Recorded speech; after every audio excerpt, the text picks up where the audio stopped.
İsyandı çağına kızıl yumruğum, İnsanın zulmüne karşı durdu.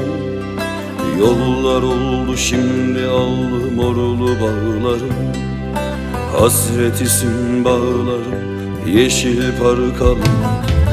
İsyandı çağına kızıl yumruğum, İnsanın zulmüne karşı durdu. Yollar oldu şimdi allı morlu bağlarım, hasret isim bağlarım, yeşil parkalım. Alev alevdi gözlerin şimdi yorgun, yüreğin hala kızıl sevdaya vurgun. Dönmedin ki geriye küstü dağlarım, hasret isim dağlarım, yeşil parkalım.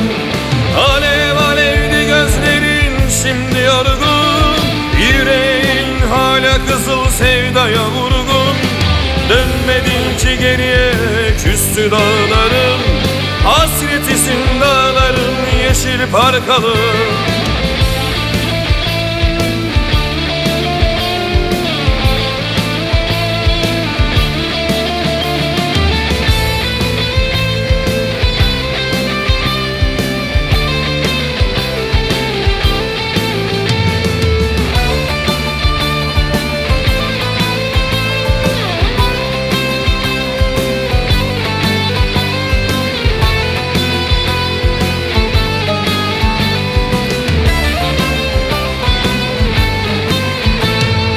Coşkundu sellerin şimdi durgun, diktin üç fidan yeşerir bir gün. Dev bir çınar olur görür çağlarım, umudusun çağlarım, yeşil parkalım.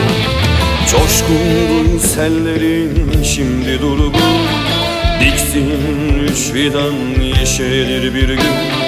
Dev bir çınar olur görür çağlarım, umudusun çağlarım, yeşil parkalım. Alev alevdi gözlerin şimdi yorgun, yüreğin hala kızıl sevdaya vurgun. Dönmedin ki geriye küstü dağlarım, hasret isim dağlarım, yeşil parkalım. Alev alevdi gözlerin şimdi yorgun, yüreğin hala kızıl sevdaya vurgun. Dönmedin ki geriye küstü dağlarım, hasret isim dağlarım, yeşil parkalım.